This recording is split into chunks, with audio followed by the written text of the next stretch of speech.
Okay sir. Okay, நேற்றைய தினம் நிதி ஒதுக்கீடு பற்றி தெரிவிக்கும் சார். சிஎம் இப்போ கொடுத்துருக்காங்களா சார்?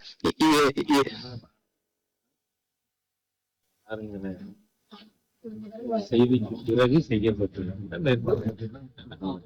இதுக்கு முன்னாடி பண்ணாங்க.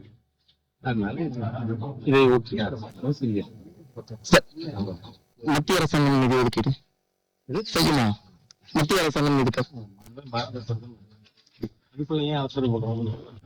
10,60,60,000 கோடி இந்த 11 திட்டத்துல தமிழ்நாட்டுக்கு நிதி கொடுக்கப்பட்டது.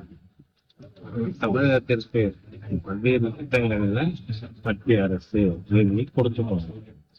இங்க வந்த பிறகு பார்த்தீங்கன்னா இன்னைக்கு இந்த நீர்நிலைக்காக அரசாங்கம் ஒதுக்கி இருக்கிறது கூட இந்த ப்ரோக்ராமுக்கு பிறகு. அதனால இனிமே கங்கை கொண்ட சோழபுரத்திற்கு நிறைய நல்லது நடக்கும் அப்படின்னு நாங்க எதிர்பார்க்கிறோம். செய்திகளை உடனுக்குடன் தெரிந்து கொள்ள கீழ்கண்ட கேபிள் மற்றும் டிடிஹெச் நெட்வொர்க்குகளில் எம்நாடு செய்தி தொலைக்காட்சியை காணுங்கள். பாதகம் செய்பவரை கண்டால் நாம் பயம் கொள்ளலாகாது பாப்பா.